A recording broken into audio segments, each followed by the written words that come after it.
এটা জানি না বোলিং করলে উইকেট পাবো কিনা, বাট আমার টার্গেট থাকে মাঠে আমার 100% দেওয়ার আর জায়গাটা ধরে রাখার আর কি।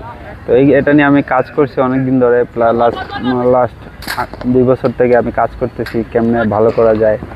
অন অ্যান্ড অফ হইতেছিল না, বাট এইবার আমি চেষ্টা করছি যাতে পুরোটা যাতে আমার ভিতরে যা আছে আমি ইনশাল্লাহ দিয়ে চেষ্টা করি, দেখি হয় কিনা। তো আলহামদুলিল্লাহ আমি এখনও স্যাটিসফাইড না, বাট শুরু হয়েছে আর কি, হবে ইনশাল্লাহ সামনে আরও বেশি।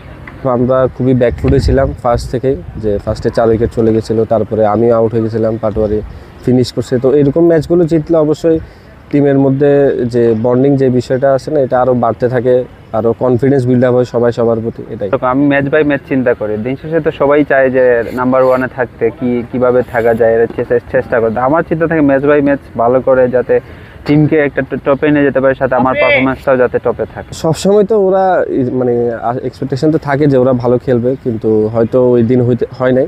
আশা করি সামনের ম্যাচগুলো ভালো খেলবে। আসলে ওইরকমভাবে কোনো টিমকে মানে পিক করা যাবে না, যে আমি ফিল করি যে প্রতিটা টিমেই ইম্পর্টেন্ট, যে সিরিয়াস, যে সব টিমই ভালো আমার জন্য, সব টিমের সাথে সিরিয়াস ব্যাটিং করাটা ইম্পর্টেন্ট। আমি আমার শুধু বল মেরিট অনুযায়ী খেলাটা আর কি, এতটুকু। হাসান ভাই তো জানেন যে প্র্যাকটিসে হয়তো সে ইনজুর্ড হয়েছিল, একদিন বল লাগছে, তো ফার্স্ট ম্যাচ খেলতে পারেনি। আশা করতেছি উনি আমাদের নেক্সট ম্যাচটা খেলতে পারবে, যে বিকজ উনি মোটামুটি আজকেও নেটে বোলিং করছে। তো হোপফুলি যে উনি ম্যাচটা খেলবে সামনে, কালকে ম্যাচটা। উনি আমাদের একটা মেইন বলার বলতে পারেন, তো উনি যদি আসে অবশ্যই আমাদের টিমের বোলিং স্ট্রেংথ আরও বিল্ড হবে আর কি।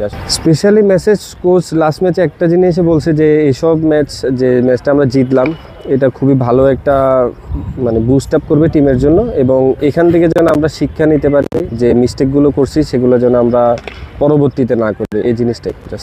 হাসান আমার অনেক ক্লোজ, অনেক দিন ধরেই আমার সাথে অনেক খেলাধুলা থেকে শুরু করে আমাদের সাথে সবসময় কন্টিনিউ কথা হয়, বোলিং নিয়ে কথা হয়, অন্যান্য বিষয় নিয়ে কথা হয়। তো আমার সাথে অনেক ক্লোজ। তো আমি বিশ্বাস করি ও সাদা বল লাল বল দুটা বলেই অনেক এফেক্টিভ বলার। তো আমার সাথে আমার পার্টনার হিসেবে পাওয়াটা অনেক ভাগ্যের আর কি। আমার কাছে খুব ভালো লাগে, যেহেতু ও মাঠে থাকে, ও অনেক ফান করে, প্লাস বোলিংয়েও মনোযোগী, বোলিংয়েও হেল্প করে। লাস্টে যেমন বিপিএলে শরীফুল্লাহর আমি অনেক ডিসকাস করছি, এইবারও আমি হাসানের সাথে অনেক বেশি ডিসকাস করতে পারবো, এটাও আমার ভালো লাগে।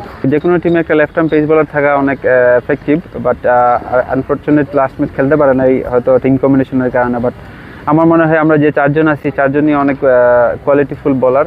তো অবশ্যই ওদের জন্য শুভকামনা। ইরফানের জায়গাটা কাভার করে দিয়েছে সাব্বির।